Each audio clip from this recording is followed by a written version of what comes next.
Let me get you. Let me get you. Welcome to Yelling at Birds. Matt here. Happy New Year. We did it. You did it. We are in 2021. I am another year older. We're all another year older. The world's another year older. How's it feel? The 20s can drink now. So I just wanted to come on. So I'm here. Why do we explain that? Why do we need to explain? I just wanted to come on. The fact that I'm on explains that I wanted to come on. I wanted to go through a few things. I was going to talk about how we have most of the answers already in us. We have most of the answers. And then I remembered that I wanted to read something about time that I have marked in this book that I keep going back to just to read it again because I love it. And I'm not going to read the whole thing, but it's kind of about how, well, you'll see, but kind of about if we haven't made certain improvements, certain advancements, then all of history has just been an exercise in marking time. And I think that sticks out to me as something that's important to look at. And it is about us as people and about us as individuals. And that was kind of in the theme of what I wanted to talk about tonight. So I think I'm going to get right into it, and you're going to hear me read. And I'm going to be a little self-conscious about that. But that's fine. This is a video. I could always just not send it. But this is from again, I've mentioned it a couple of times, the abridged version of the Gulag Archipelago by Alexander Solzhenitsyn. And I'm just going to read parts of a passage that I have marked out. Some of it it hit me because it reminded me of what I had been doing for quite a long time. But just bear with me a little bit. Looking back, I saw that for my whole conscious life, I had not understood either myself or my strivings. What had seemed for so long to be beneficial now turned out in actuality to be fatal, and I had been striving to go in the opposite direction to that which was truly necessary to me. But just as the waves of the sea knock the inexperienced swimmer off his feet and keep tossing him back onto shore, so also was I painfully tossed back on dry land by the blows of misfortune. And it was only because of this that I was able to travel the path which I had always really wanted to travel. It was granted me to carry away from my... I'll keep going. It was granted me to carry away from my prison years on my bent back, which nearly broke beneath its load, this essential experience. How a human being becomes evil and how good. In the intoxication of youthful successes, I had felt myself to be infallible, and I was therefore cruel. In the surfeit of fight of power, I was a murderer and an oppressor. In my most evil moments, I was convinced that I was doing good, and I was well supplied with systematic arguments. And it was only when I lay there on rotting prison straw that I sensed within myself the first stirrings of good. And since that time, I have come to understand the falsehood of all the revolutions in history. They destroy only those carriers of evil contemporary with them, and also fail out of haste to discriminate the carriers of good as well. And they then take to themselves as their heritage the actual evil itself, magnified still more. The Nuremberg trials have to be regarded as one of the special achievements of the 20th century. They killed the very idea of evil, though they killed very few of the people who had been infected with it. And if by the 21st century humanity has not yet blown itself up and has not suffocated itself, perhaps it is this direction that will triumph. Yes, and if it does not triumph, then all humanity's history will have turned out to be an empty exercise in marking time, without the tiniest mite of meaning. Whither and to what end will we otherwise be moving? To beat the enemy over the head with a club. Even cavemen knew that. Know thyself. There is nothing that so aids and assists the waking of omniscience within us as insistent thoughts about one's own transgressions, errors, mistakes. After the difficult cycles of such ponderings over many years, whenever I mention the heartlessness of our highest-ranking bureaucrats, the cruelty of our executioners, I remember myself and my captain's shoulder boards, and the forward march of my battery through East Prussia, enshrouded in fire. And I say, so were we any better?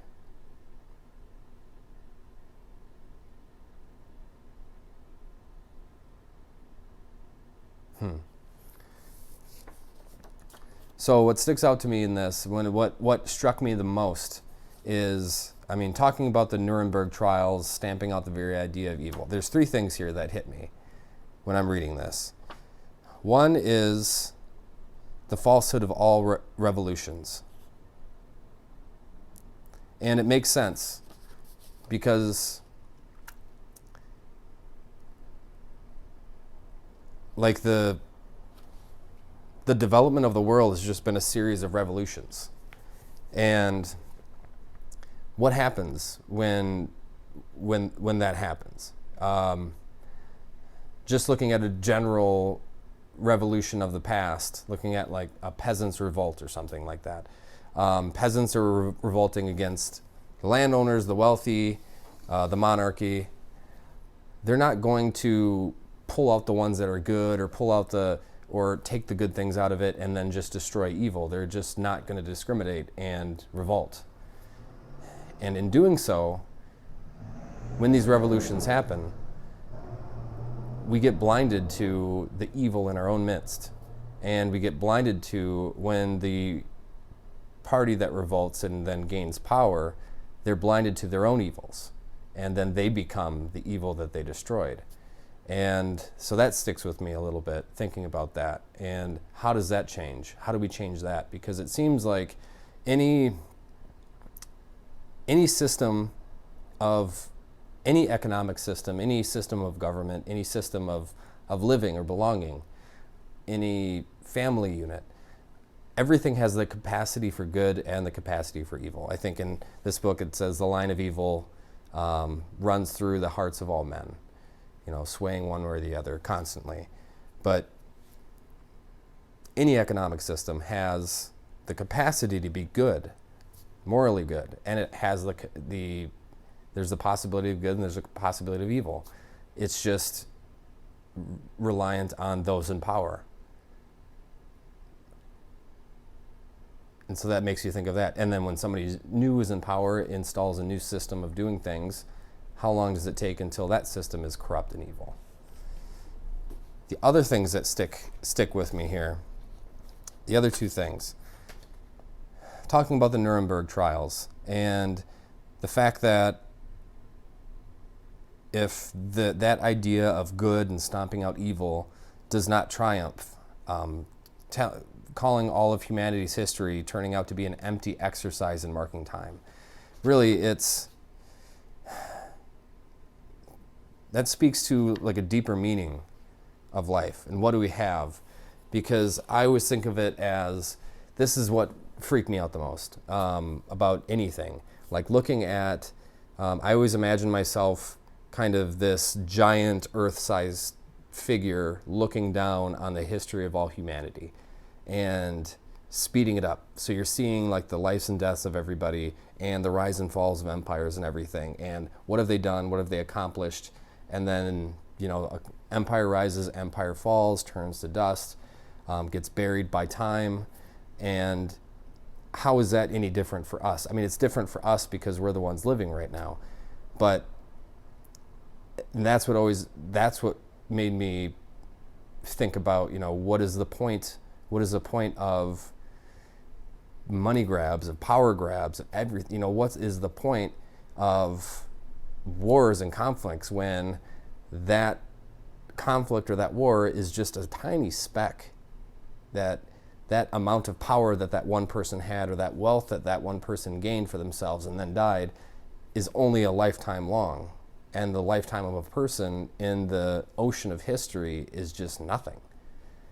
So whenever I feel like having a good old-fashioned existential meltdown, I think about that, about if, like, what is the point of all that?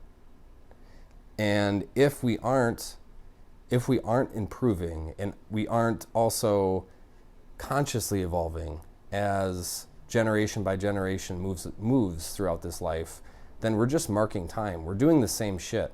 We're having the same arguments. We're having the same wars, the same conflicts, the same battles, and just feeding into the same cycle with no change. So you have to ask why. At some point, there has to be some change in how we do things, in how we live with each other, and how we see each other on this planet. So that is a thought that kind of sends me, and it just sends me to this speculative spiral of rabbit holes and everything of just my own thought. But I also love doing that. I could like phase out for 2 or 3 hours thinking about that, and then like, oh, that was kind of fun. And then the last one, and this is, well, when he was talking about getting tossed back on a dry land by the blows of misfortune and doing that over and over again, that was me. And it's not misfortune, it's just decision making and choices. But over the course of 10, 15 years, I kept on getting tossed back onto the shore because I was denying something in myself. And I was trying to escape from even asking the questions that I needed to ask myself in order to improve. So, just jump into the choppy water, get tossed back, and then keep going without a plan. But and that kind of links to the last one I wanted to talk about, but was know thyself. If you're not willing to, now, this isn't saying dwell on your mistakes and your errors and your bad things. That's subjective anyway. But if you're not thinking about the times where you fell short and learning from that, if you're not thinking about your mistakes at all, if you're not viewing your interactions with people and asking yourself, did they leave this interaction in a better place than they came into it with? Did I bring the best of myself to that? Was I here? Was I present? If you're not willing to look back on certain interactions and certain experiences that you've had in your life, good or bad, and see it for what it is, pick out the parts that you need to do better with, or pick out the parts that are there for you to learn from, then you yourself will never, ever evolve as a human being.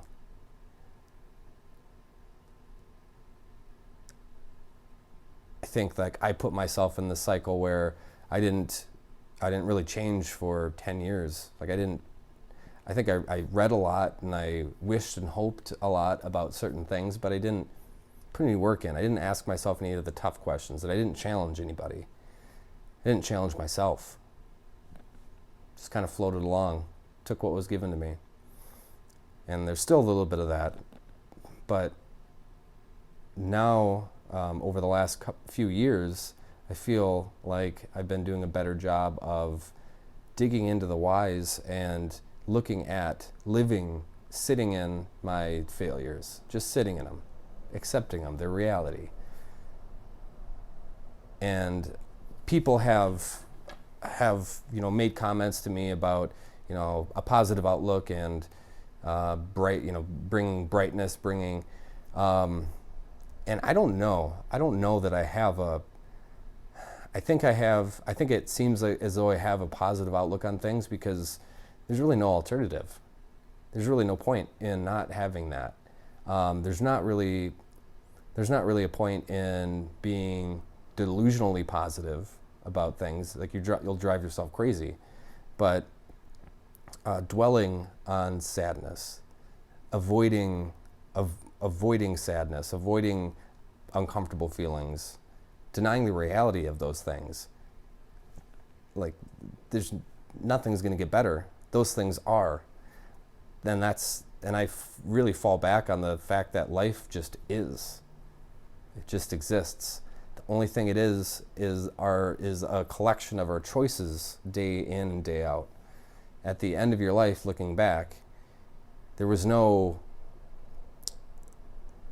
not going to see, there are no forces pushing you one way or the other. At the end of the day, your life is just constructed of a collection of the choices you make every day. And you put that life along with the rest of the lives on this planet, and then that's the world. That's what makes up life on this world for everybody. So this started out with Happy 2021. Yeah, Happy 2021.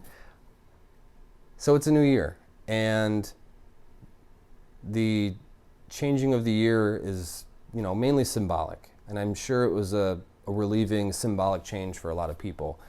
But the important thing to remember is that the year changing doesn't change anything. It doesn't change life. It doesn't change time. You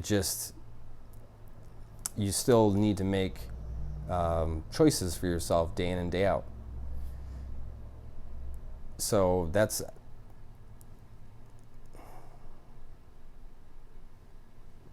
I was going to say something else too, but yeah, I just wanted to come here, read a little bit from a book, talk about choices, the year changing. Oh, got it. The other thing in here, going back to reflecting on yourself.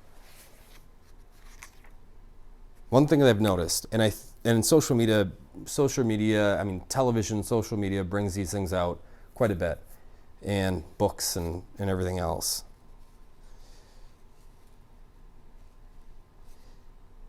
The part about knowing thyself, I think that it's good to ask advice, and it's good to reach out when you have a question. It's good to seek out content and videos and everything to make you feel a little more comfortable, a little more safe, a little more heard. But certain apps and certain things, I've been noticing this tendency for people to really get addicted to consuming those comfortable videos, those comfortable viewpoints, to make them feel more validated, and not following that up with action. And that's another problem. And I don't know if that is if that's just if that comes from a fear of, you take that action, it's that uncertainty and that fear, like you have to get outside of your comfort zone again. Or uncertainty in yourself, not believing yourself. Because what I've found, and as I go along in life, and as I feel like I learn more things, I feel like I'm not learning anything. I'm just taking layers off and uncovering what's there. And I truly believe that a lot of the things that we go through in life, and a lot of the questions that we have, the things we struggle with, we all have the answers in us already. They're there. And I think they're there. It's just,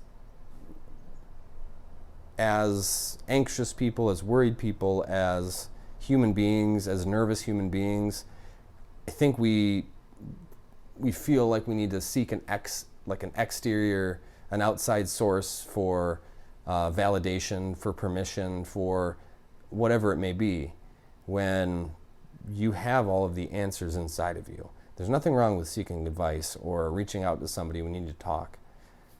And I don't look down on people that have to constantly consume videos and books and everything about whatever they may be struggling with or anything in their lives. But I think it's also important to know those choices that you're making. everything you learn won't be internalized without action, without something. And I think as much as important as it is to seek out voices that you can learn from, that you can listen to, that make you feel heard and make you feel represented in this world, it's as important, if not more important, to create a plan of action and start making choices for yourself in what you can do, and being willing to recognize the answers that are already inside of you. If you're in a situation and then you feel a certain way, a certain discomfort, or if something's pulling you one way or the other, that's, those are things to listen to and to be in tune with. Mindfulness helps with that, but you're not going to learn how to listen to yourself any better by consuming more from other people. So that was rolling around my head too. Otherwise, but that's all I really had. It's 2021. Happy New Year. I hope that if you are using the new year to set goals for yourself, I wish you all the best. It is a good symbolic time to have that fresh start and make those decisions. I wish you all the best. Like it is in recovery, it is in everything else. If you do start making those good choices for yourself, you're going to feel it. You're going to feel good. At some point, it's not going to feel good. And you're going to start wondering what the hell you're doing, why you're doing this choice. Remember the end goal. Remember that everyone in whatever they're doing, they're going to hit a plateau at some point. And you're going to start questioning why you're making certain changes. Believe in the end goal of it. Know that at some point you're going to hit a patch where you're not going to see a lot of change, a lot of improvement, but you are improving. Just by trying something, just by attempting, you are improving, you are doing better. So I believe in you. Thank you very much for listening to me. If you're still here, I love you. Stay cool. You're a hunk. Okay, see ya. Bye.